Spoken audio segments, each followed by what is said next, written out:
தலைவன் தலைவி என்பது 2025ஆம் ஆண்டு வெளியான இந்திய தமிழ் மொழி காதல் அதிரடி நகைச்சுவை திரைப்படமாகும்.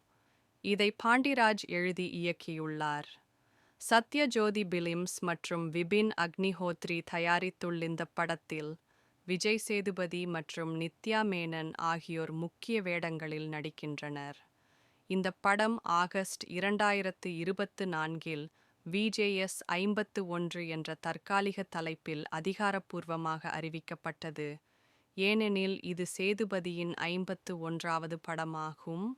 மேலும் அதிகாரப்பூர்வ தலைப்பு மே 2025இல் அறிவிக்கப்பட்டது. முதன்மை புகைப்படக் கலை ஆகஸ்ட் 2024 முதல் பிப்ரவரி 2025 வரை சென்னை மற்றும் திருச்சிராப்பள்ளியில் நடைபெற்றது. இந்த படத்திற்கு இசையமைத்தவர் சந்தோஷ் நாராயணன், ஒளிப்பதிவு எம். சுகுமார் மற்றும் படத்தொகுப்பு பிரதீப் இ. ராகவ்.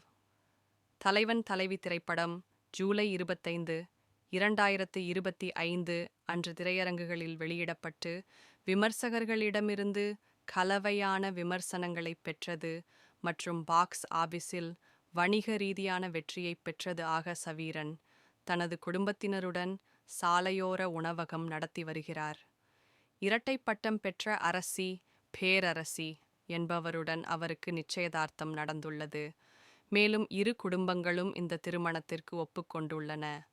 பேரரசிக்கு சமையலில் உள்ள பொதுவான ஆர்வம் காரணமாக அகசவீரன் மீது காதல் ஏற்படுகிறது. இருப்பினும் அவரது சகோதரர் போர்ச்செல்வன் ஆகசவீரனின் குடும்பம் கடந்த காலத்தில் ரவுடித்தனத்தில் ஈடுபட்டிருப்பதை கண்டுபிடித்தார். இது அவரது தாயார் பொட்டுவின் கூற்றுகளுக்கு மாறாக ஆகசவீரனின் பட்டம் இல்லாததுடன் இணைந்து பேரரசியின் குடும்பத்தினர் திருமணத்தை ரத்து செய்ய வழிவகுக்கிறது. ஆகசவீரனின் தந்தை செம்பையா பேரரசியின் தந்தை அரசாங்கம் மற்றும் போர்ச்செல்வனை சந்தித்து தனது குடும்பம் இப்போது அமைதியான வாழ்க்கையை நடத்துவதாக அவர்களுக்கு உறுதியளிக்கிறார். இது போன்ற போதிலும் பேரரசியின் குடும்பத்தினர் திருமணத்தை எதிர்க்கின்றனர். தீபாவளிக்கு முன்னதாக திருமணத்தை பற்றி விசாரிக்க ஆகசவீரன் பேரரசியின் வீட்டிற்கு செல்கிறார். பேரரசியின் குடும்பத்தினரின் எதிர்ப்பு மற்றும் போர்ச்செல்வனின் அடியாட்களின் தாக்குதல் இருந்த போதிலும் ஆகசவீரன் பேரரசியை தன்னுடன் அழைத்துச் சென்று தனது குடும்பத்தினர் முன்னிலையில் திருமணம் செய்து கொள்கிறார். பேரரசியின் குடும்பத்தினர் அவளுடனான உறவை துண்டித்துக் கொள்கிறார்கள்.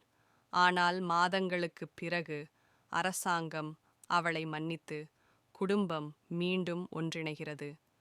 திருமணமாகி 3 மாதங்களான நிலையில் பேரரசி தனது மாமியார் வீட்டாருடன் பிணைப்பை ஏற்படுத்தத் தொடங்குகிறாள். செம்பையா அவளை அவர்களின் ஹோட்டலின் கேஷ் கவுண்டரில் உட்கார வைப்பதன் மூலம் அவளுக்கு அதிகாரத்தின் அடையாளமாகத் தருகிறாள். முன்பு பொட்டு வகித்த பதவி இது.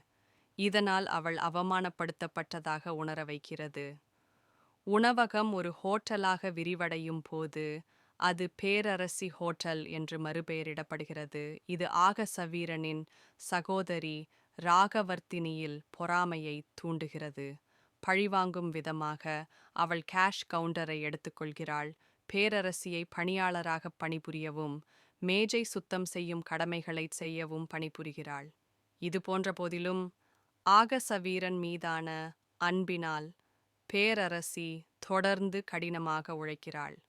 பொட்டு பாத்திரங்களை கழுவுதல், சமைத்தல் மற்றும் பரிமாறுதல் உள்ளிட்ட பல்வேறு பணிகளில் பேரரசியை மேலும் சுமையாக்குகிறாள். தனது குடும்பத்தை எதிர்கொள்ள முடியாத ஆகசவீரன்